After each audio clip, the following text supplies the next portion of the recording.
बुढ़िया माई को मुक्ति दी तुलसी माता की कथा। एक बुढ़िया माई तुलसी जी को सींचती और कहती कि हे तुलसी माता, सत की दाता, मैं तेरा बिडला सींचती हूँ।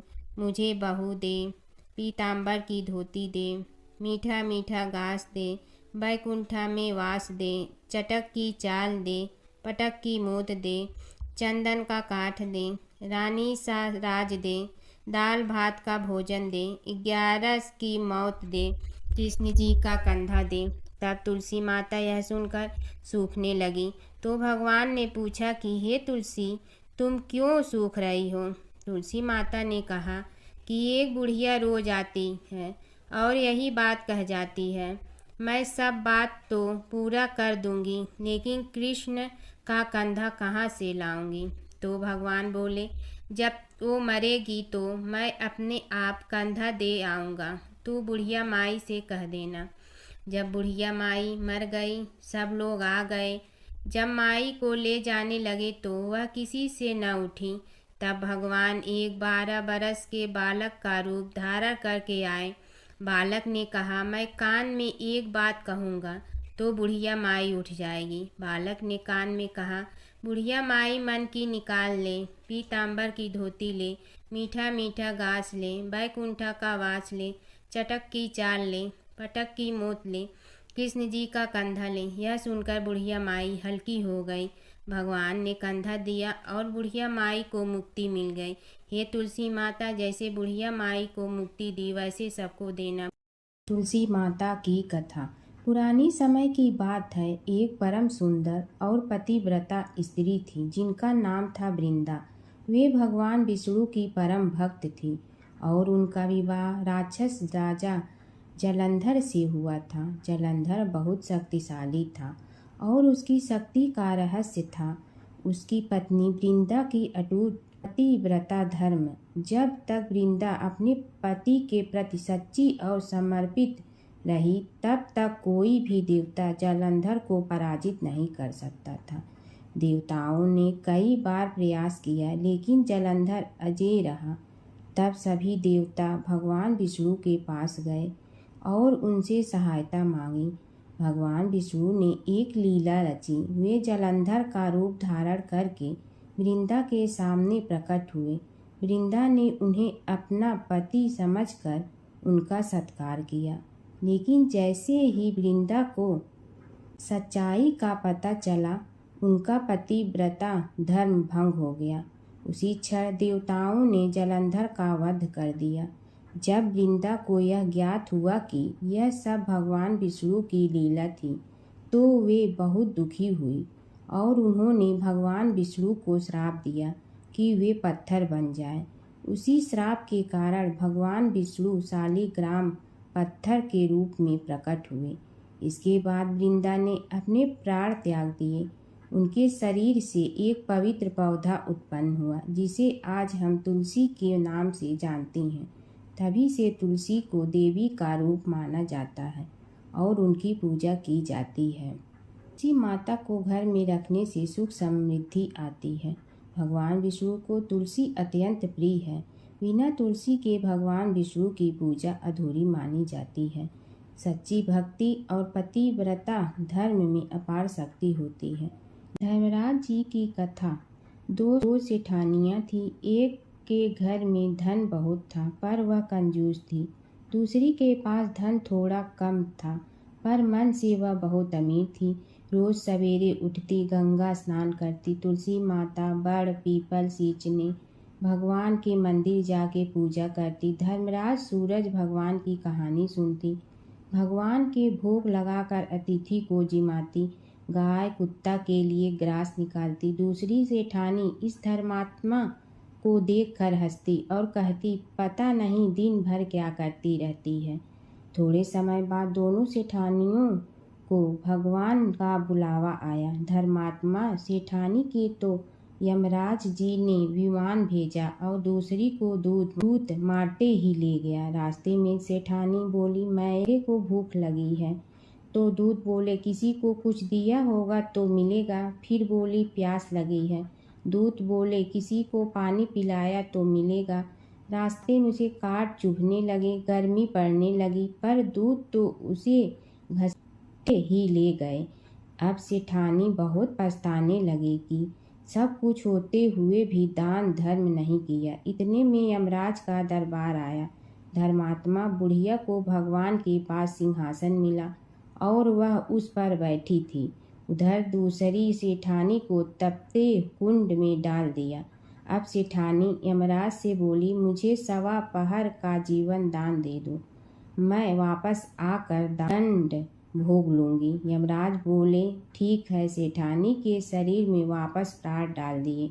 संसार में आते ही पंडितों को बुलाकर सेठानी ने धर्मराज की कथा सुनी, सब तरह से धर्म किया। इतने में समय पूरा हो गया। अब की बार विमान आया। 1.25 पहर के दान धर्म से सेठानी को स्वर्ग मिला। धर्मराज जी की परम भक्त पोपा बाई की कथा।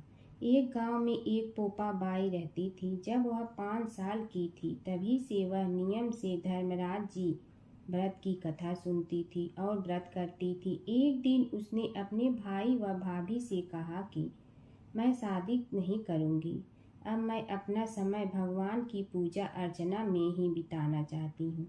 इसलिए मेरी झोपड़ी गांव के बाहर बनवा दो और गांव में सबको कह दो कि वह अपनी गाय व बछड़ों को मेरे यहाँ ही घास भूस चरने को भेज दो और जिसकी भी इच्छा हो, श्रद्धा हो, मुझे खाना भिजवा दो। एक दिन नगर का राजा शिकार खेलने जंगल में आया और गांव के बाहर जंगल के पास बनी झोपड़ी देखकर रुक गया। झोपड़ी के पास जाकर उसने आवाज लगाई कि कौन है, लेकिन भीतर से कोई आवाज न आने पर वह लगातार दरवाजा खटखटाता रहा। तब पोपा बाई उठी और कहने लगी कि कौन हो तुम जो बार बार दरवाजा बजा रहे हो, क्यों आवाज लगा रहे हो? राजा ने कहा कि मैं यहाँ का राजा हूँ और तुम्हारे साथ विवाह करूँगा। पोपा बाई ने कहा कि जहाँ से आए हो वहीं चले जाओ, मैं किसी पराये आदमी का मुंह नहीं देखती हूँ। राजा ने पोपा बाई की एक नहीं सुनी और जबरदस्ती उठा ले गया। तब पोपा बाई ने राजा को श्राप दिया कि तुम्हारा सारा राजपाट नष्ट हो जाएगा। महल में आने पर राजा की रानियों ने सारी बात सुनकर राजा से अनुरोध किया कि पोपा बाई को वहीं वापस छोड़ आओ। राजा जब पोपा बाई को वापस झोपड़ी में छोड़ने जाने लगा तो रास्ते में पाप की नदी आई जिसमें राजा डूब गया। कुछ समय बाद पोपा बाई मृत्यु के बाद धर्मराज जी के यहाँ पहुंची और धर्मराज जी ने उन्हें स्वर्ग का राज दे दिया। एक बार एक सेठ व सेठानी मृत्यु लोक से स्वर्ग लोक आए तो उसके द्वार बंद देखकर वह धर्मराज जी से द्वार खोलने का आग्रह करते हैं। धर्मराज जी कहते हैं, इस द्वार पर पोपा बाई का राज है। इस पर सेठ सेठानी कहते हैं कि हम पोपा बाई को नहीं जानते हैं। धर्मराज जी उन दोनों की बात सुनकर कहते हैं कि तुम दोनों 7 दिन तक मृत्युलोक में रहो। 8 खोपड़ा से राई भरकर 5 कपड़े ऊपर रखकर कहानी सुनकर उद्यापन करना और कहना कि राज है। पोपा बाई लेखा लेगी राई राई का। सारे बोलो पोपा बाई की जय। भगवान विष्णु और नारद की कथा। एक बार नारद मुनि जी ने भगवान विष्णु जी से पूछा, हे भगवान, आपका इस समय सबसे प्रिय भक्त कौन है? अब विष्णु तो भगवान हैं, सो झट से समझ गए अपने भक्त नारद मुनि की बात और मुस्कुरा कर बोले, मेरा सबसे प्रिय भक्त उस गांव का एक किसान है। यह सुनकर नारद मुनि जी थोड़ा निराश हुए और फिर से एक प्रश्न किया, हे भगवान, आपका बड़ा भक्त तो मैं हूँ, तो फिर सबसे प्रिय क्यों नहीं? भगवान विष्णु जी ने नारद मुनि जी से कहा, इसका जवाब तो तुम खुद ही दोगे। जाओ, एक दिन उसके घर रहो और फिर सारी बात मुझे बताना। नारद मुनि जी सुबह सवेरे मुंह अंधेरे उस किसान के घर पहुंच गए। देखा अभी अभी किसान जगा है और उसने अब सबसे पहले अपने जानवरों को चारा देता, फिर मुंह धोता, दैनिक कार्यों से निवृत्त होता, जल्दी जल्दी भगवान का नाम लिया, रूखी सूखी रोटी खाकर जल्दी जल्दी अपने खेतों पर चला गया। सारा दिन खेतों में काम किया और शाम को वापस घर आया। जानवरों को अपनी जगह बांधा, उन्हें चारा पानी डाला, हाथ धोया, मुंह धोया, फिर थोड़ी देर भगवान का नाम लिया, फिर परिवार के संग बैठकर खाना खाया और कुछ बातें की और फिर से सो गया। अब सारा दिन यह सब देखकर नारद मुनि जी भगवान विष्णु के पास वापिस आए और बोले, भगवान, मैं आज सारा दिन उस किसान के संग रहा, लेकिन वो तो ढंग से आपका नाम भी नहीं ले सकता। उसने थोड़ी देर सुबह, थोड़ी देर शाम को और भी जल्दी जल्दी आपका ध्यान किया, और मैं तो 24 घंटे सिर्फ आपका ही नाम जपता हूँ। क्या आपका सबसे प्रिय भक्त वो गरीब किसान ही है? भगवान विष्णु जी ने नारद की बात सुनकर कहा, अब इसका जवाब भी तुम मुझे खुद ही देना। और भगवान विष्णु जी ने एक कलश अमृत से भरा नारद मुनि को थमाया और बोले, इस कलश को लेकर तुम तीनों लोकों की परिक्रमा कर के आओ, लेकिन ध्यान रहे अगर एक बूंद भी अमृत नीचे गिरा तो तुम्हारी सारी भक्ति और पुण्य नष्ट हो जाएगी। नारद मुनि तीनों लोकों की परिक्रमा करके जब भगवान विष्णु के पास वापस आए तो खुश होकर बोले, भगवान, मैंने एक बूंद भी अमृत नीचे नहीं गिरने दिया। विष्णु भगवान ने पूछा, और इस दौरान तुमने मेरा नाम कितना बार लिया, मेरा स्मरण कितनी बार किया? तो नारद बोले, अरे भगवान जी, मेरा तो सारा ध्यान इस अमृत पर था, फिर आपका ध्यान कैसे करता? भगवान विष्णु ने कहा, हे नारद, देखो उस किसान को, वो अपना कर्म करते हुए भी नियमित रूप से मेरा स्मरण करता है, क्योंकि जो अपना कर्म करते हुए भी मेरा जाप करे वो ही मेरा सबसे प्रिय भक्त है। तुम तो सारे दिन खाली बैठे ही जप करते हो, और जब तुम्हें कर्म दिया तो मेरे लिए तुम्हारे पास समय ही नहीं था। तो नारद मुनि सब समझ गए और भगवान के चरण पकड़कर बोले, हे भगवान, आपने मेरा अहंकार तोड़ दिया, आप धन्य हैं। कीड़ी नगरा सींचने की कहानी। एक गांव में एक बुढ़िया माई रहती थी। उसके 2 बेटे तथा बहू भी थे। बुढ़िया माई भगवान श्री हरि विष्णु की परम भक्त थी। अपना जीवन दान धर्म पुण्य कार्य कर्मों में लगाती थी, परंतु बुढ़िया माई कभी भी मंदिर और सत्संग में व तीर्थ स्थानों पर नहीं जाती थी। एक बार गांव में भागवत कथा हो रही थी। बेटे ने कहा, माँ, आप सारा दिन घर में रहती हैं, आप मंदिर में भागवत कथा सुनने क्यों नहीं जाती? बुढ़िया माई ने बेटे का मन रखने के लिए कह दिया कि आज जाऊंगी, परंतु नहीं गई। ऐसा करते करते 6 दिन निकल गए। बुढ़िया माई के बेटे ने कहा, माँ, आज अंतिम दिन है, आज तो कथा सुनने आपको जाना ही पड़ेगा। सारा दिन घर का काम करके बुढ़िया माई ने जाते जाते इतनी देर कर दी कि अंतिम दिन की भागवत कथा भी समाप्त हो गई। भगवान श्री हरि विष्णु सन्यासी का रूप धारण करके बुढ़िया माई के पास आए और बोले, बुढ़िया माई, तुम कहाँ जा रही हो? बुढ़िया माई ने कहा, मैं भागवत कथा सुनने जा रही हूँ। तब सन्यासी रूपधारी भगवान श्री हरि विष्णु ने कहा, अब इतनी देर से क्यों जा रही हो? वहाँ तो अब कथा समाप्त हो गई है, अब वहाँ जाकर क्या करोगी? बुढ़िया माई ने कहा, अब घर से निकली हूँ तो जाकर ही रहूंगी। सब सन्यासी रूपधारी भगवान श्री हरि विष्णु ने कहा कि अब कथा समाप्त हो गई, भक्त लोग भी अपने अपने घर चले गए, अब तुम वहाँ से क्या लाओगी? तो बुढ़िया माई बोली, कुछ नहीं तो मैं वहाँ से एक ईंट ही उठा लाऊंगी।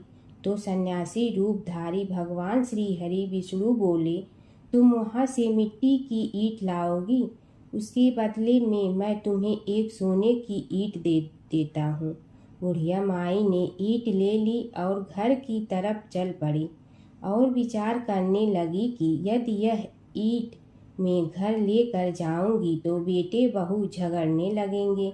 इसीलिए घर के आंगन में बाहर ही बुढ़िया माई ने वह ईंट जमीन में गाड़ दी। परंतु अब बुढ़िया माई का ध्यान उस ईंट पर ही रहने लगा। खाने पीने घर के काम करने में सदैव बुढ़िया माई अपना ध्यान सोने की ईंट पर ही लगाई रखती। बेटे बहू ने पूछा, माँ पूरे दिन घर के आंगन में क्या करती रहती हो? तो बुढ़िया माई ने कहा, मैं आने जाने वाले को देखती रहती हूँ। एक दिन बुढ़िया माई मर गई। यमराज के दूत बुढ़िया माई को लेने आए। बुढ़िया माई को लेकर धर्मराज जी के पास पहुँचे और धर्मराज जी को सारी बात बतलाई। धर्मराज जी ने बुढ़िया माई को कुतिया की योनि दे दी और कुतिया उसी पेड़ के नीचे बैठी रहती। बुढ़िया माई की बहू ने कहा, इस कुतिया को यहाँ से भगाओ, नहीं तो यह बच्चों को काट जाएगी। तो उसके बेटे ने उसकी पीठ पर एक लकड़ी मारी और बुढ़िया माई मर गई और को सर्प की योनि मिली। आंगन में सर्प को देखकर बेटे बहू ने किसी को काट नहीं जाए इसी डर से मार दिया। फिर बुढ़िया माई मरकर धर्मराज जी के पास पहुंची। बुढ़िया माई कीड़ी का रूप धारण करके उस आंगन में कीड़ी नगरा बना लिया। आंगन में कीड़ी नगरा हो गया। घर वाले बहुत परेशान हुए। घर वाले भोजन भी नहीं बना रहे थे और मन ही मन होने का स्मरण करने लगे।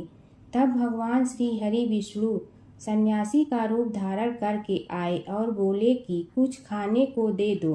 तो घरवाले ने कहा, महाराज हमारे खाने को भी कुछ नहीं बनाया, क्योंकि हमारे घर में कीड़ी नगरा हो गया है। आप ही इसका कुछ उपाय बतलाइए।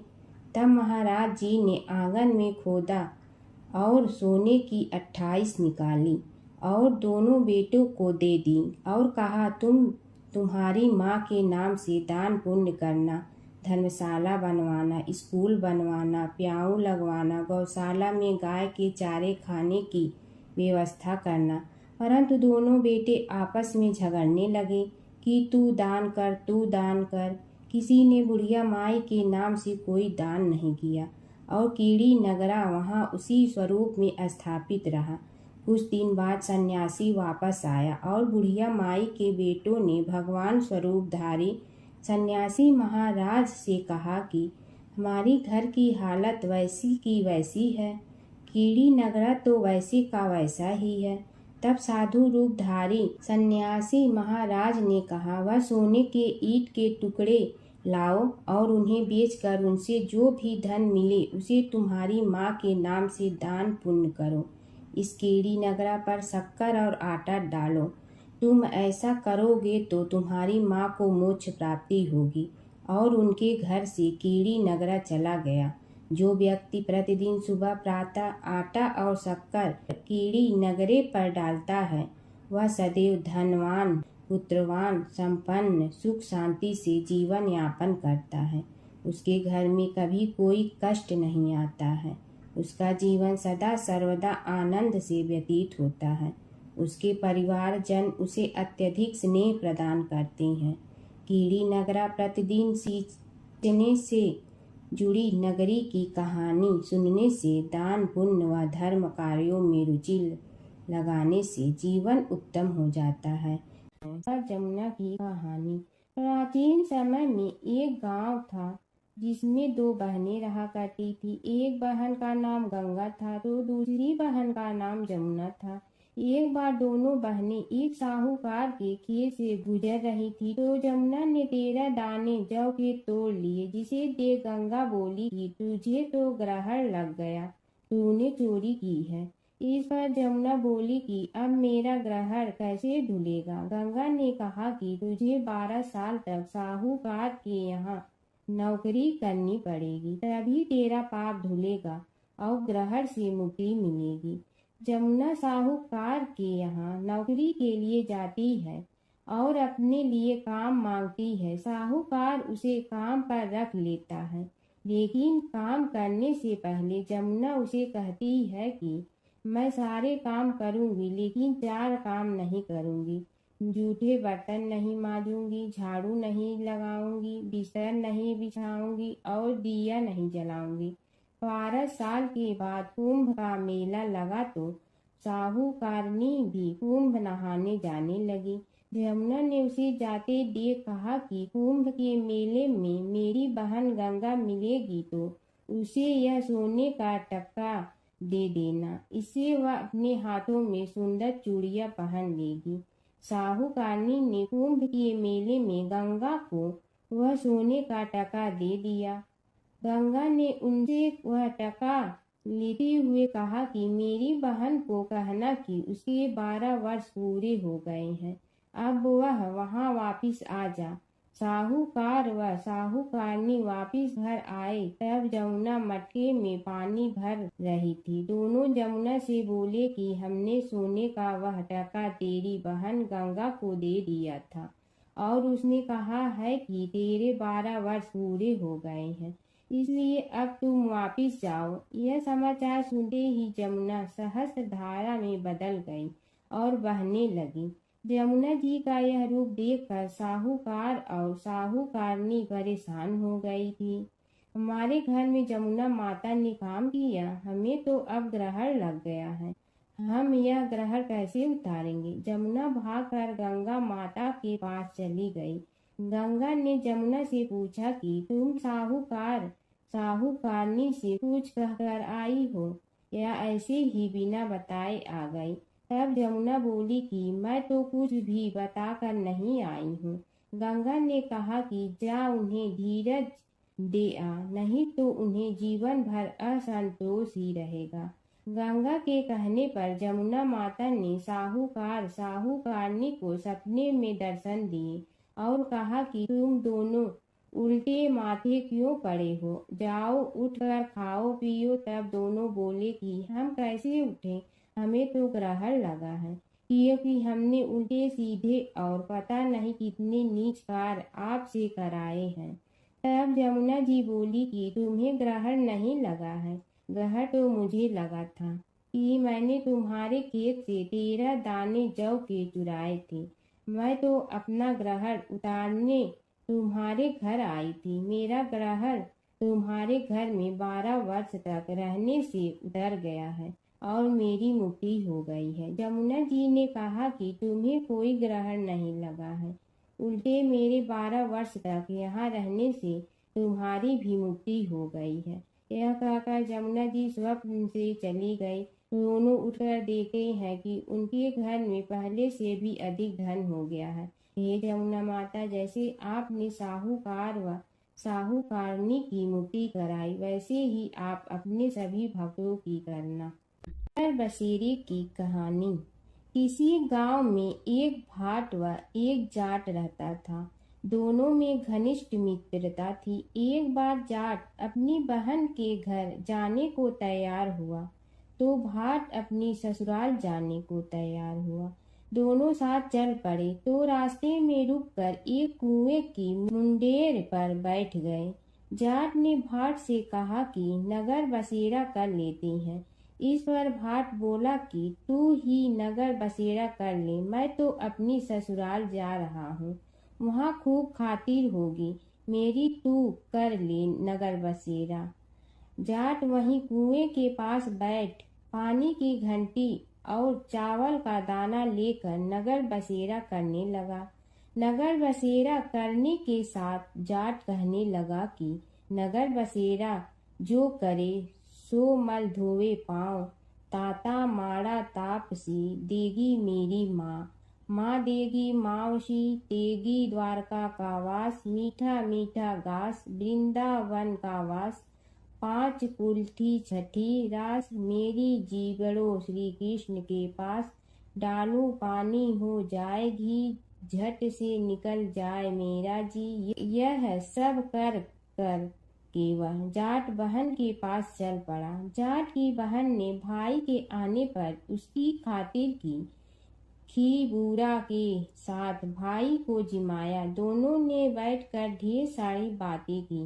इधर भाट अपने ससुराल पहुंचा तो वहां आग लगी हुई थी। आग बुझाने वह भी लग गया, जिसमें हाथ मुंह भी काले हो गए और खुद भी थोड़ा सुलझ गया। ना रोटी ना पानी के लिए ही किसी ने पूछा।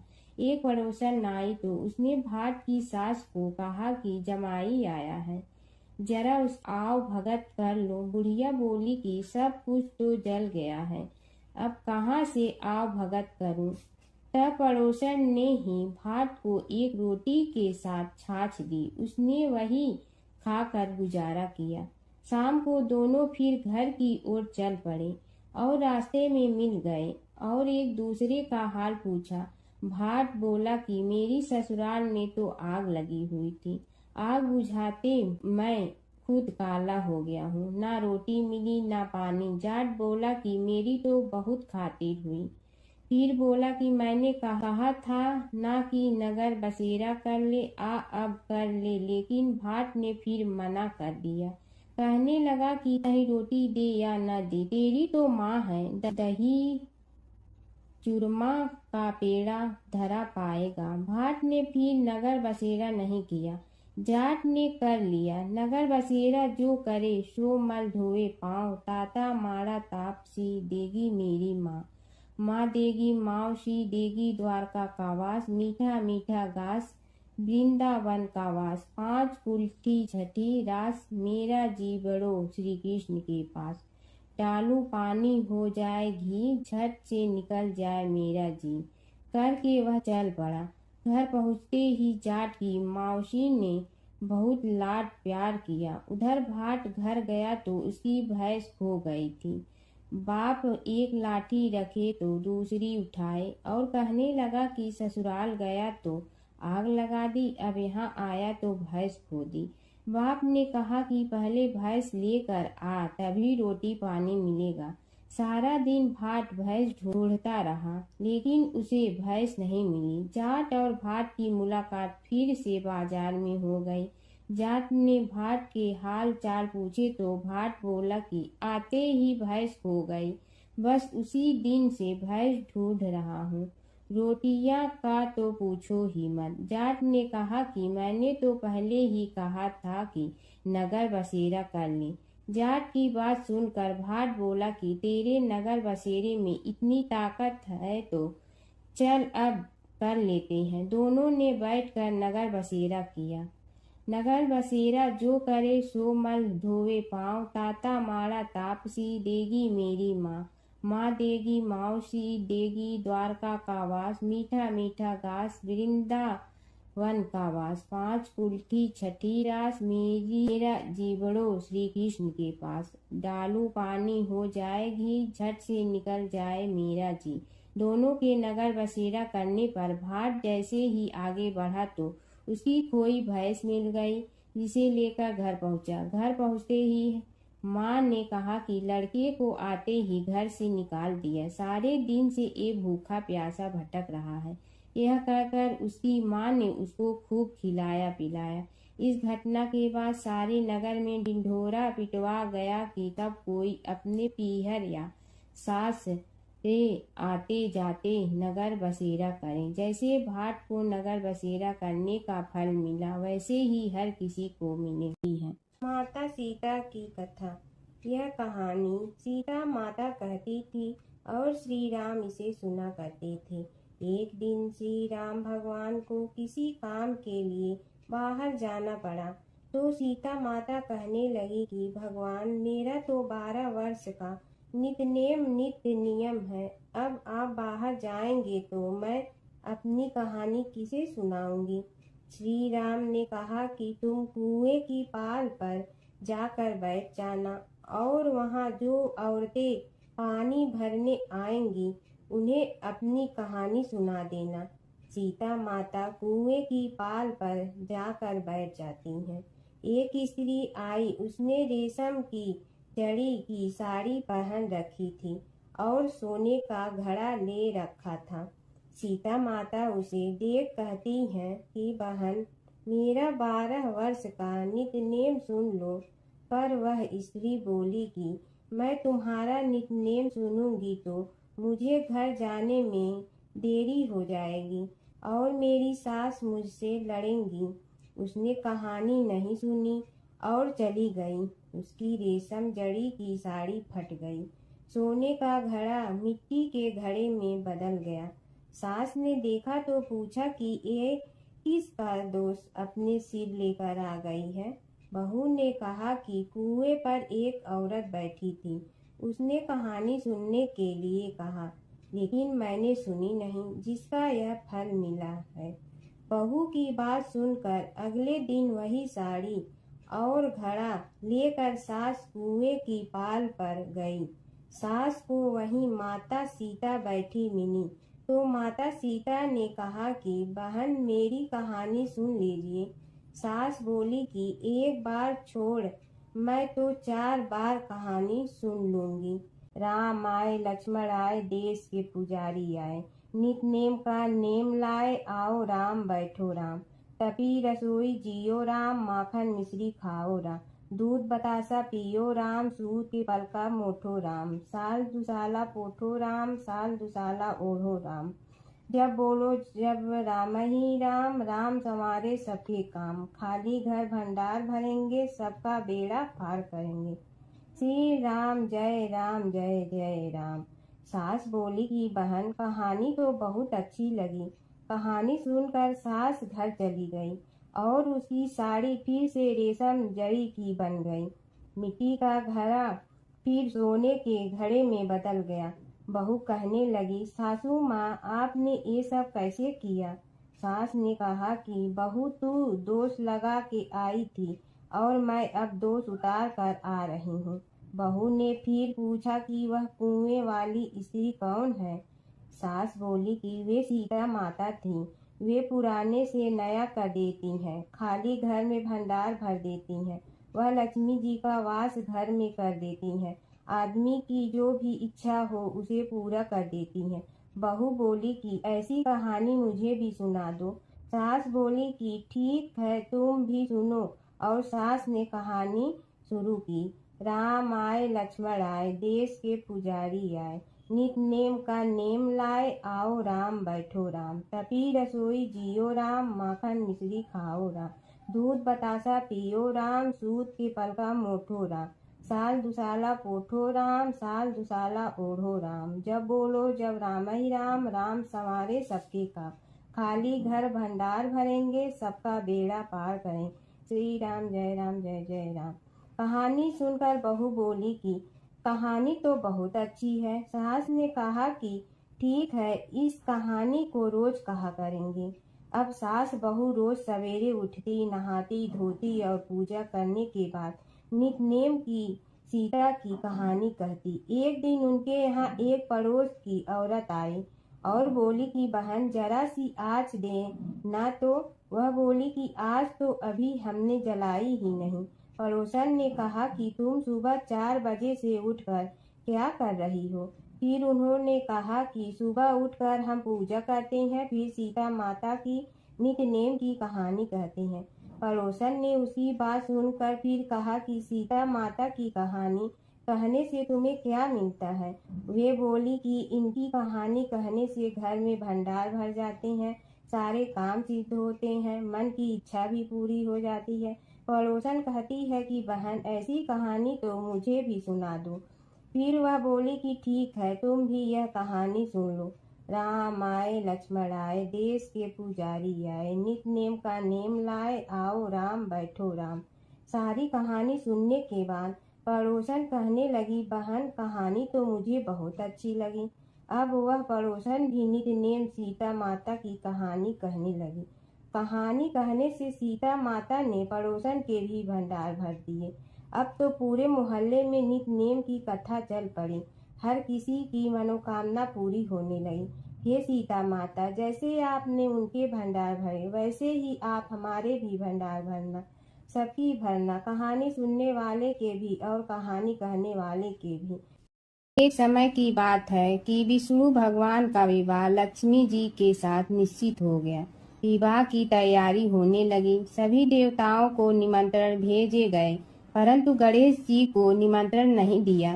कारण जो भी रहा हो, अब भगवान विष्णु की बारात जाने का समय आ गया। सभी देवता अपनी पत्नियों के साथ विवाह समारोह में आए। उन सब ने देखा कि गणेश जी कहीं दिखाई नहीं दे रहे हैं। तब वे आपस में चर्चा करने लगे कि क्या गणेश जी को कोई न्योता नहीं दिया है या स्वयं गणेश जी ही नहीं आए हैं। सभी को इस बात पर आश्चर्य होने लगा। तभी सब ने विचार किया कि विष्णु भगवान से ही इसका कारण पूछा जाए। विष्णु भगवान से पूछने पर उन्होंने कहा कि हमने गणेश जी के पिता भोलेनाथ महादेव को न्योता भेजा है। यदि गणेश जी अपने पिता के साथ आना चाहते हैं तो आ जाते। अलग से न्योता देने की कोई आवश्यकता भी नहीं थी। दूसरी बात यह है कि उनको 1.25 मन मूंग, 1.25 मन चावल, 1.25 मन घी और 1.25 मन लड्डू का भोजन दिन भर में चाहिए। यदि गणेश जी नहीं आएंगे तो कोई बात नहीं। दूसरे के घर जाकर इतना सारा खाना पीना अच्छा भी नहीं लगता। इतनी वार्ता कर ही रहे थे कि किसी एक ने सुझाव दिया, यदि गणेश जी आ भी जाए तो उनके द्वारपाल बनाकर बैठा देंगे कि आप घर की याद रखना। आप तो चूहे पर बैठकर धीरे धीरे चलोगे तो बारात से बहुत पीछे रह जाओगे। यह सुझाव भी सबको पसंद आ गया तो विष्णु भगवान ने भी अपनी सहमति दे दी। होना क्या था कि इतने में गणेश जी वहां आ पहुंचे और उन्हें समझा बुझाकर घर की रखवाली करने बैठा दिया गया। बारात चल रही थी, तब नारद जी ने देखा कि गणेश जी तो दरवाजे पर ही बैठे हुए हैं। तो वे गणेश जी के पास गए और रुकने का कारण पूछा। गणेश जी कहने लगे कि विष्णु भगवान ने मेरा बहुत अपमान किया है। नारद जी ने कहने लगे कि अपनी मूसक देना को आगे भेज दे तो वह रास्ता खोद देगी, जिससे उनके वाहन धरती में धंस जाएंगे। तब आपको सम्मान पूर्वक बुलाना पड़ेगा। अब तो गणेश जी ने अपनी मूसक सेना जल्दी से आगे भेज दी और सेना ने जमीन पोली कर दी। जब बारात वहां से निकली तो रथों के पहिए धरती में धंस गए। लाख कोशिश करे परंतु पहिए नहीं निकले। सभी ने अपने अपने उपाय किए परंतु पहिए तो नहीं निकले, बल्कि जगह जगह से टूट गए। किसी की समझ में नहीं आ रहा था कि अब क्या किया जाए। तब तो नारद जी ने कहा, आप लोगों ने गणेश जी का अपमान करके अच्छा नहीं किया। यदि उन्हें मना कर लाया जाए तो आपका कार्य सिद्ध हो सकता है और यह संकट टल सकता है। शंकर भगवान ने अपने दूत नंदी को भेजा और वे गणेश जी को लेकर आए। गणेश जी का आदर सम्मान के साथ पूजन किया। तब कहीं रथ के पहिए निकले। अब रथ के पहिए निकल के परंतु टूट फूट गए तो उन्हें सुधारे गए। पास के खेत में खाती काम कर रहा था, उसे बुलाया गया। खाती अपना कार्य करने के पहले श्री गणेशाय नमः कहकर गणेश जी की वंदना मन ही मन करने लगा। देखते ही देखते खाती ने सभी पहियों को ठीक कर दिया। तब खाती कहने लगा कि हे देवताओं, आपने सर्वप्रथम गणेश जी को नहीं मनाया होगा और न ही उनकी पूजन की होगी, इसीलिए तो आपके साथ यह संकट आया है। हम तो मूर्ख अज्ञानी हैं, फिर भी पहले गणेश जी को पूजते हैं, उनका ध्यान करते हैं। आप लोग तो देवतागण हैं, फिर भी आप गणेश जी को कैसे भूल गए। अब आप लोग भगवान श्री गणेश जी की जय बोल कर जाएं तो आपके सब काम बन जाएंगे और संकट कट जाएंगे। ऐसा कहते हुए बारात वहां से चल दी और विष्णु भगवान को लक्ष्मी जी के साथ विवाह संपन्न करा के सभी सकुशल घर लौट आए। हे गणेश जी महाराज, आपने विष्णु को जैसे कारज सारियो ऐसे कारज सबको सिद्ध कर दो। बोलो गजानन भगवान की जय। प्राचीन काल की बात है। एक नगर में धर्मपाल नाम का एक निर्धन किंतु अत्यंत धर्मनिष्ठ व्यक्ति रहता था। वह न तो अधिक पूजा पाठ जानता था और न ही उसके पास धन था, परंतु उसके हृदय में भगवान विष्णु के प्रति अपार श्रद्धा थी। प्रतिदिन प्रातः स्नान कर भगवान विष्णु का स्मरण करता और तुलसी दल अर्पित करता। तब भी वह हरि नाम का जाप करता रहता। एक दिन किसी कारणवश वह पूजा न कर सका। मन में ग्लानि हुई और रात को उसने भगवान विष्णु से क्षमा याचना की। उसी रात उसे स्वप्न में विष्णु ने दर्शन दिए और कहा, हे भक्त, जो भी व्यक्ति श्रद्धा से मेरा स्मरण करता है मैं उसके सभी पाप हर लेता हूँ। भक्ति में विधि नहीं भाव प्रधान होता है। कुछ समय बाद धर्मपाल के जीवन की सभी कठिनाइयाँ दूर हो गई। उसके घर में सुख शांति और समृद्धि आ गई। अंत समय में उसे वैकुंठ लोक की प्राप्ति हुई। विष्णु भगवान की कथा। एक नगर में एक सेठ व एक सेठानी रहते थे और सेठानी रोज विष्णु भगवान की पूजा करती थी। सेठ को उसका पूजा करना बिल्कुल अच्छा नहीं लगता था। इसी वजह से एक दिन सेठ ने सेठानी को घर से निकाल दिया। घर से निकलने पर वह जंगल की ओर गई तो देखा 4 आदमी मिट्टी खोदने का काम कर रहे थे। उसने कहा कि मुझे नौकरी पर रख लो। उन्होंने उसे रख लिया, लेकिन मिट्टी खोदने से सेठानी के हाथों में छाले पड़ गए और उसके बाल भी उड़ गए। वह आदमी कहते हैं कि बहन, लगता है तुम किसी अच्छे घर की महिला हो। तुम्हें काम करने की आदत नहीं है। तुम एक काम रहने दो और हमारे घर का काम कर लिया करो। वह चारों आदमी उसे अपने साथ घर ले गए और वह 4 मुट्ठी अनाज लाते और सभी बांट कर खा लेते। एक दिन सेठानी ने कहा कि कल से 8 मुट्ठी अनाज लाना। अगले दिन वह 8 मुट्ठी अनाज लाए और सेठानी पड़ोसन से आग मांग लाई। उसने भोजन बनाया, विष्णु भगवान को भोग लगाया, फिर सभी को खाने को दिया। सारे भाई बोले कि बहन, आज तो भोजन बहुत स्वादिष्ट बना है। सेठानी ने कहा कि भगवान का जूठा है तो स्वाद तो होगा ही। सेठानी के जाने के बाद सेठ भूखा रहने लगा और आस पड़ोस के सारे लोग कहने लगे कि ये तो सेठानी के भाग्य से खाता था। एक दिन सेठ अपनी सेठानी को ढूंढने चल पड़ा। उसने ढूंढते हुए वह भी उस जंगल में पहुंच गया जहां वह चारों आदमी मिट्टी खोद रहे थे। सेठ ने उन्हें देखा तो कहा कि भाई, मुझे भी काम पर रख लो। उन आदमियों ने उसे काम पर रख लिया, लेकिन मिट्टी खोदने से उसके भी हाथों में छाले पड़ गए और बाल उड़ने लगे। उसकी यह हालत देख चारों बोले कि तुम्हें काम की आदत नहीं है, तुम हमारे साथ चलो और हमारे घर में रह लो। सेठ उन चारों आदमियों के साथ उनके घर चला गया और जाते ही उसने सेठानी को पहचान लिया, लेकिन सेठानी घूंघट में थी तो सेठ को देख नहीं पाई। सेठानी ने सभी के लिए भोजन तैयार किया और हर रोज की भांति विष्णु भगवान को भोग लगाया। उसने उन चारों भाइयों को भोजन परोस दिया, लेकिन जैसे ही वह सेठ को भोजन देने लगी तो विष्णु भगवान ने उसका हाथ पकड़ लिया। भाई बोले कि बहन, ये तुम क्या कर रही हो? वह बोली, मैं कुछ नहीं कर रही हूँ, मेरा हाथ तो विष्णु भगवान ने पकड़ लिया है। भाई बोले, हमें भी विष्णु भगवान के दर्शन कराओ। उसने भगवान से प्रार्थना की तो विष्णु जी प्रकट हो गए। सभी ने दर्शन किए। सेठ ने सेठानी से क्षमा मांगी और सेठानी को साथ चलने को कहा। भाइयों ने अपनी बहन को बहुत सा धन देकर विदा किया। जब सेठानी के साथ सेठ भी भगवान विष्णु की पूजा करने लगा और उनके परिणाम से उनका घर अन्न धन से भर गया। एक समय की बात है, एक भाई बहन रहते थे। बहन का नियम था कि वह अपने भाई का चेहरा देखते ही खाना खाती थी।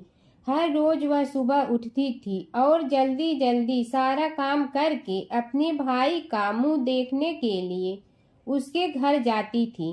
एक दिन रास्ते में एक पीपल के नीचे गणेश जी की मूर्ति रखी थी।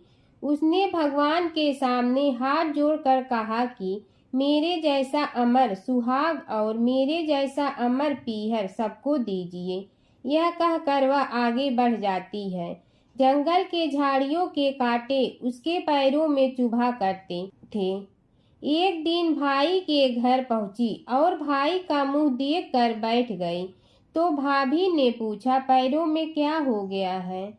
यह सुनकर उसने भाभी को जवाब दिया कि रास्ते में जंगल के झाड़ियों के गिरे हुए कांटे पांव में चुभ चुभ गए हैं। जब वह वापस अपने घर आ जाए तब भाभी ने अपने पति से कहा कि रास्ते को साफ करवा दो, आपकी बहन के पांव में बहुत सारे कांटा चुभ गए हैं। भाई ने तब कुल्हाड़ी लेकर सारी झाड़ियों को काटकर रास्ता साफ कर दिया, जिससे गणेश जी का स्थान भी वहां से हट गया। यह देखकर भगवान गुस्सा हो गए और उसके भाई के प्राण हर लिए। लोग अंतिम संस्कार के लिए जब भाई को ले जा रहे थे तब उसकी भाभी रोते हुए लोगों से कही, थोड़ी देर रुक जाओ, उसकी बहन आने वाली है। वह अपने भाई का मुंह देखे बिना नहीं रह सकती है, उसका यह नियम है। तब लोगों ने कहा, आज तो देख लेगी पर कल कैसे देखेगी? रोज दिन की तरह बहन अपने भाई का मुंह देखने के लिए जंगल में निकली। तब जंगल में उसने देखा कि सारा रास्ता साफ किया हुआ है। जब वह आगे बढ़ी तो उसने देखा कि सिद्धि विनायक को भी वहां से हटा दिया गया है। तब उसने जाने से पहले गणेश जी को एक अच्छे स्थान पर रखकर उन्हें स्थान दिया और हाथ जोड़कर बोली, भगवान, मेरे जैसा अमर सुहाग और मेरे जैसा अमर पीहर सबको देना। और फिर बोलकर आगे निकल गई। भगवान सोचने लगे, अगर इसकी नहीं सुनी तो हमें कौन मानेगा, हमें कौन पूजेगा? तब सिद्धि विनायक ने उसे आवाज दी, बेटी, इस खेजड़ी की 7 पत्तियां लेकर जा और उसे कच्चे दूध में धोकर भाई के ऊपर छींटा मार देना, वह उठकर बैठ जाएगा। यह सुनकर जब पीछे मुड़ी तो वहां कोई नहीं था। फिर वह यह सोचने लगी कि ठीक है, जैसा सुना वैसा कर लेती हूँ। फिर वह 7 खेजड़ी की पत्तियां लेकर अपने भाई के घर पहुंची। उसने देखा वहां कई लोग बैठे हुए हैं। भाभी बैठी रो रही है और भाई की लाश रखी है। तब उसने पत्तियों को बताए हुए नियम के तहत भाई के ऊपर इस्तेमाल किया। तब भाई उठकर बैठ गया। भाई बोला बहन से, मुझे बहुत ही गहरी नींद आ गई थी। तब बहन बोली, यह नींद किसी दुश्मन को भी न आए, और उसने सारी बात अपने भाई को बता दी। प्राचीन काल की बात है। नैमिषारण्य क्षेत्र में ऋषि, महर्षि और साधु संतों का समाज जुड़ा था। उसमें श्री सूत जी भी विद्यमान थे। शौनक जी ने उनकी सेवा में उपस्थित होकर निवेदन किया कि हे अज्ञान रूप घोर तिमिर को नष्ट करने में करोड़ों सूर्यों के समान प्रकाशमान श्री सूत जी हमारे कानों के लिए अमृत के समान जीवन प्रदान करने वाले कथा तत्व का वर्णन कीजिए। हे सूत जी, हमारे हृदयों में ज्ञान के प्रकाश की वृद्धि तथा भक्ति, वैराग्य और विवेक की उत्पत्ति जिस कथा से हो सकती हो वह हमारे प्रति कहने की कृपा कीजिए। शौनक जी की जिज्ञासा से सूत जी बड़े प्रसन्न हुए। पूरा तन इतिहासों के स्मरण से उनका शरीर पुलकायमान हो रहा था। वे कुछ देर उसी स्थिति में विराजमान रहकर कुछ विचार करते रहे और अंत में बोले, शौनक जी, इस विषय में आपके चित्त में बड़ी जिज्ञासा है। आप धन्य हैं जो सदैव ज्ञान की प्राप्ति में तत्पर रहते हुए विभिन्न पुराण कथाओं की जिज्ञासा रखते हैं। आज मैं आपको ज्ञान के परम स्रोत रूप श्री गणेश जी का जन्म कर्म रूप चरित्र सुनाऊंगा। गणेश जी से ही सभी ज्ञानों, सभी विद्याओं का उद्भव हुआ है। अब आप सावधान चित्त से विराजमान हो। श्री गणेश जी के ध्यान और नमस्कार पूर्वक उनका चरित्र श्रवण करें। नमस्तस्मै गणेशाय ब्रह्मा विद्या प्रदायिनी यनागस्त्यसमः साक्षात विघ्न सागर सोषणे। कैसे हैं वे श्री गणेश जो सभी प्रकार की ब्रह्म विद्याओं को प्रदान करने वाले अर्थात ब्रह्मा के सगुण और निर्गुण स्वरूप पर प्रकाश डालने और जीव ब्रह्मा का अभेद प्रतिपादन करने वाली विद्याओं के दाता हैं। वे विघ्नों के समुद्रों को महर्षि अगस्त के समान शोषण करने में समर्थ हैं, इसलिए उनका नाम विघ्न सागर शोषक के नाम से प्रसिद्ध है। मैं उन भगवान श्री गणेश जी को नमस्कार करता हूँ। प्रथम पूजा के अधिकारी श्री गणेश जी यह कहकर सूत जी कुछ समय के लिए मौन हो गए और फिर बोले, शौनक जी, भगवान गणेश जी ही सर्वप्रथम पूजा प्राप्ति के अधिकारी हैं। किसी भी देवता की पूजा करो, पहले उनकी पूजा करो। शौनक जी ने निवेदन किया, हे भगवान, हे सूत, सर्वप्रथम यह बताने की कृपा कीजिए कि गणेश जी को प्रथम पूजा का अधिकार किस प्रकार प्राप्त हुआ। इस विषय में मेरी बुद्धि मोह को प्राप्त हो रही है कि सृष्टि रचयिता ब्रह्मा जी, पालन करता भगवान नारायण और संहार करता शिव जी में से किसी को प्रथम पूजा का अधिकारी क्यों नहीं माना गया। यह त्रिदेव ही तो सबसे बड़ा देवता माने जाते हैं। सूत जी ने कहा, शौनक जी, यह भी एक रहस्य ही है। देखो, अधिकार मांगने से नहीं मिलता, इसके लिए योग्यता होनी चाहिए। संसार में अनेकों देवी देवताएं पूजे जाते हैं। पहले जो जिसका इष्ट देव होता है वह उसी की पूजा किया करता है। इससे बड़े देवताओं के महत्व में कमी आने की आशंका उत्पन्न हो गई। इस कारण देवताओं में परस्पर विवाद होने लगा। वे उसका निर्णय प्राप्त करने के लिए शिव जी के पास पहुँचे और प्रणाम करके पूछने लगे, प्रभु, हम सब में प्रथम पूजा का अधिकारी कौन है। शिव जी सोचने लगे कि किसे प्रथम पूजा का अधिकारी माने। तभी उन्हें एक युक्ति सूझी। बोले, देवगण, इसका निपटारा बातों से नहीं तथ्यों से होगा। इसके लिए एक प्रतियोगिता रखनी होगी, शिव की परिक्रमा करने की प्रतियोगिता। देवगण उनका मुख देखने लगे, शंकित हृदय से सोचने लगे कि कैसी प्रतियोगिता रहेगी। यह शिव जी ने उनके मन के भाव ताड़ लिए, इसलिए सांत्वना भरे शब्दों में बोले, घबराओ मत, कोई कठिन परीक्षा नहीं ली जाएगी। बस इतना ही कि सभी अपने अपने वाहनों पर चढ़कर संसार की परिक्रमा करो और फिर यहाँ लौट आओ। जो पहले लौटेगा वही सर्वप्रथम पूजा का अधिकारी होगा। अब क्या देर थी, सभी अपने अपने वाहन पर चढ़कर दौड़ पड़े। किसी का वाहन गजराज था तो किसी का सिंह, किसी का भैंसा तो किसी का मृग, किसी का हंस तो किसी का उल्लू, किसी का अश्व तो किसी का श्वान। अभिप्राय यह है कि वाहनों को विविधता के दर्शन उस समय जितने भले प्रकार से हो सकते थे उतने अन्य समय में नहीं। सबसे गया बीता वाहन गणेश जी का था मूषक, उससे चूहा भी कहते हैं। ऐसे वाहन के बल भरोसे इस प्रतियोगिता में सफल होना तो क्या, सम्मिलित होना भी हास्यास्पद है। गणेश जी ने सोचा, छोड़ो, क्या होगा प्रतियोगिता में भाग लेने से, हम तो यहाँ बैठे रहकर ही तमाशा देखेंगे। वे बहुत देर तक विचार करते रहे। अंत में उन्हें एक युक्ति सूझी। शिव जी स्वयं ही जगदाता हैं, यह संसार उन्हीं का प्रतिबिंब है, तब क्यों न इन्हीं की परिक्रमा कर ली जाए। इनकी परिक्रमा करने से ही संसार की परिक्रमा हो जाएगी। ऐसा निश्चय कर उन्होंने मूषक पर चढ़कर शिव जी की परिक्रमा की और उनके समक्ष जा पहुँचे।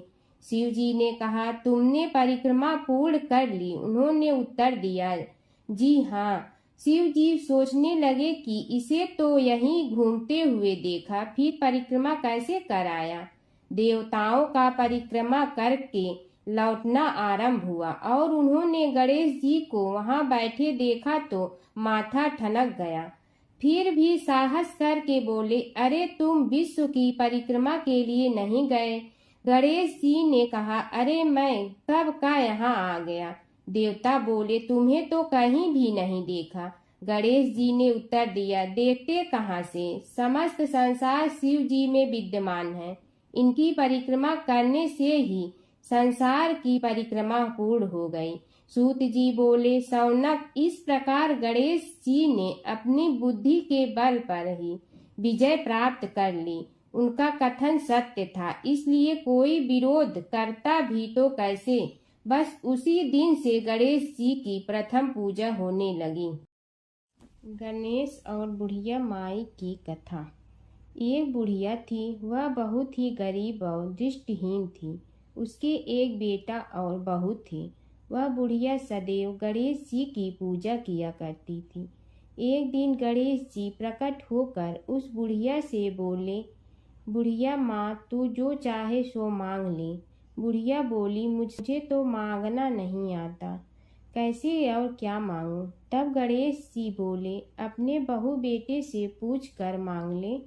तब बुढ़िया ने अपने बेटे से कहा, गणेश जी कहते हैं तू कुछ मांग ले, बता मैं क्या मांगूं। पुत्र ने कहा, माँ तू धन मांग ले। बहू से पूछा तो बहू ने कहा, नाती मांग ले। तब बुढ़िया ने सोचा कि ये तो अपने अपने मतलब की बात कर रहे हैं, अतः उस बुढ़िया ने पड़ोसन से पूछा तो उन्होंने कहा, बुढ़िया तू तो थोड़े दिन जियोगी, क्यों तू धन मांगो और क्यों नाती मांगे। तू तो अपनी आँखों की रोशनी मांग ले, जिससे तेरी जिंदगी आराम से कट जाए।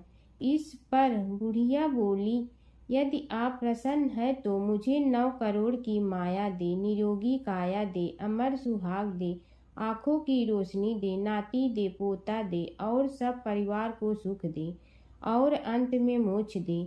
यह सुनकर तब गणेश जी बोले, बुढ़िया माँ, तुमने तो हमें ठग लिया। फिर भी जो तूने मांगा है वचन के अनुसार सब तुझे मिलेगा। और यह कहकर गणेश जी अंतर ध्यान हो गए।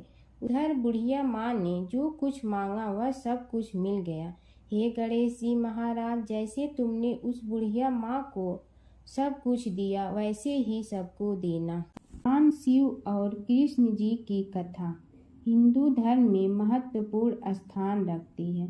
ये कथाएं अक्सर एक दूसरे से जुड़ी हैं, जिनमें शिव को कृष्ण का भक्त और कृष्ण को शिव का आराध्य बताया गया है। पुराणों में शिव और कृष्ण के कई लीलाओं का वर्णन है। कृष्ण के दर्शन के लिए शिव का साधु वेश में गोकुल जाना। एक पौराणिक कथा के अनुसार भगवान शिव एक साधु का वेश धारण करके गोकुल में कृष्ण के दर्शन के लिए गए थे। मैया यशोदा ने उन्हें भिक्षा देने के लिए आई, लेकिन शिव ने कृष्ण के दर्शन के अलावा कुछ भी स्वीकार करने से इनकार कर दिया। यशोदा ने पहले तो मना कर दिया, लेकिन बाद में पूर्णमासी काकी के समझाने पर उन्होंने कृष्ण को साधु के सामने प्रकट किया। शिव ने कृष्ण के दर्शन किए और उनके चरणों की छाप छोड़कर चले गए। यशोदा और नंद राय समझ गए कि यह कोई साधारण साधु नहीं था, बल्कि कोई दिव्य पुरुष था। नारद मुनि का घमंड। एक बार नारद मुनि को अपने ज्ञान और भक्ति पर घमंड हो गया। कृष्ण ने नारद मुनि की परीक्षा लेने के लिए उन्हें एक गांव में भेजा, जहां एक महिला अपने पति के बीमार होने पर बहुत दुखी थी। नारद मुनि ने महिला को समझाया कि वह भगवान से प्रार्थना करे, लेकिन महिला ने कहा कि वह अपने पति को कष्ट में नहीं देख सकती। तब नारद मुनि ने राधा से मिलने का फैसला किया। राधा ने नारद मुनि को चरणामृत दिया और कहा कि वह इसे अपने पति को दे। नारद मुनि ने जब राधा से चरणामृत लिया तो उन्हें एहसास हुआ कि राधा का प्रेम कृष्ण के प्रति सबसे महान है। इस घटना के बाद नारद मुनि का घमंड चूर चूर हो गया। नारद मुनि और कृष्ण की लीला। नारद मुनि अक्सर कृष्ण की लीलाओं में शामिल होते थे। एक बार नारद मुनि इंद्र के दरबार से द्वारका जा रहे थे। रास्ते में उन्होंने पारिजात वृक्ष का एक फूल लिया और कृष्ण को दे दिया। कृष्ण ने वह फूल रुक्मिणी को दे। नारद मुनि ने देखा कि कृष्ण ने वह फूल रुक्मिणी को दिया तो उन्हें बहुत खुशी हुई। हर व्रत कथा के साथ पढ़ी और सुनी जाने वाली लपसी तपसी की यह कहानी। एक लपसी था, एक तपसी था। तपसी हमेशा भगवान की तपस्या में लीन रहता था। लपसी रोजाना सवा सेर की लपसी बनाकर भगवान का भोग लगाकर जीम लेता था। एक दिन दोनों लड़ने लगे। तपसी बोला, मैं रोज़ भगवान की तपस्या करता हूँ, इसलिए मैं बड़ा हूँ। लपसी बोला, मैं रोज़ भगवान को सवा सेर लपसी का भोग लगाता हूँ, इसलिए मैं बड़ा हूँ। नारद जी वहाँ से गुजर रहे थे। दोनों को लड़ता देखकर उनसे पूछा कि तुम क्यों लड़ रहे हो। तपसी ने खुद के बड़ा होने का कारण बताया और लपसी ने अपना कारण बताया। नारद जी बोले, तुम्हारा फैसला मैं करूँगा। दूसरे दिन लपसी और तपसी नहाकर अपनी रोज की भक्ति करने आए तो नारद जी ने छुपकर 1.25 करोड़ की एक एक अंगूठी उन दोनों के आगे रख दी। तपसी की नज़र उस अंगूठी पर पड़ी जो उसने चुपचाप अंगूठी उठाकर अपने नीचे दबा ली। तब लपसी की नज़र अंगूठी पर पड़ी लेकिन उसने ध्यान नहीं दिया। भगवान को भोग लगाकर लपसी खाना खाने लगा। नारद जी सामने आए तो दोनों ने पूछा कि कौन बड़ा, तो नारद जी ने तपसी से खड़ा होने को कहा। वो खड़ा हुआ तो उसने नीचे दबी अंगूठी दिखाई पड़ी। नारद जी ने लपसी से कहा, तपस्या करने के बाद भी तुम्हारी चोरी करने की आदत नहीं गई, इसलिए लपसी बड़ा है और तुम्हें तुम्हारी तपस्या का कोई फल भी नहीं मिलेगा। तपसी शर्मिंदा होकर माफ़ी मांगने लगा। उसने नारद जी से पूछा, मुझे मेरी तपस्या का फल कैसे मिलेगा। नारद जी ने कहा, यदि कोई गाय और कुत्ते की रोटी नहीं बनाएगा तो फल तुम्हें मिलेगा। यदि कोई ब्राह्मण को भोजन करवा कर दक्षिणा नहीं देगा तो फल तुम्हें मिलेगा। यदि कोई साड़ी के साथ ब्लाउज नहीं देगा तो फल तुझे मिलेगा। यदि कोई दिए से दिया जलाएगा तो फल तुम्हें मिलेगा। यदि कोई सारी कहानी सुने लेकिन तुम्हारी कहानी नहीं सुने तो फल तुझे मिलेगा। उसी दिन से हर व्रत कथा कहानी के साथ लपसी तपसी की कहानी भी सुनी और कही जाती है। ओम जय जगदीश हरे स्वामी जय जगदीश हरे, भक्त जनों के संकट क्षण में दूर करे। ओम जय जगदीश हरे, जो ध्यावे फल पावे, दुख बिन से मन का, सुख संपत्ति घर आवे, कष्ट मिटे तन का। ओम जय जगदीश हरे, मात पिता तुम मेरे, शरण कहूँ किसकी, तुम विनय और न दूजा, आस करूँ जिसकी। ओम जय जगदीश हरे, तुम पूर्ण परमात्मा, तुम अंतर्यामी, पार ब्रह्म परमेश्वर, तुम सबके स्वामी। ओम जय जगदीश हरे, तुम बिंदा के सागर, तुम पालन करता, मैं मूरख कल काम, कृपा करो भरता।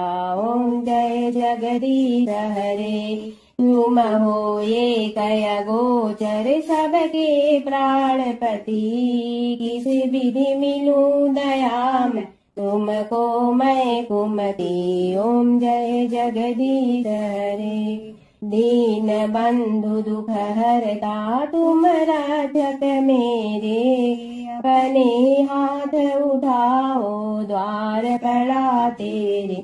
ओम जय जगदीश हरे, विषय विकार मिटा, पाप हरो देवा, श्रद्धा भक्ति बढ़ाओ, संतन की सेवा। ओम जय जगदीश हरे। तन मन धन सब तेरा, स्वामी सब कुछ है तेरा। तेरा तुझको अर्पण क्या लागे मेरा। ओम जय जगदीश हरे। जय जगदीश हरे। स्वामी जय जगदीश हरे। भक्त जनों के संकट झड़ने दूर करे। ओम जय जगदीश हरे। स्वामी जय जगदीश हरे।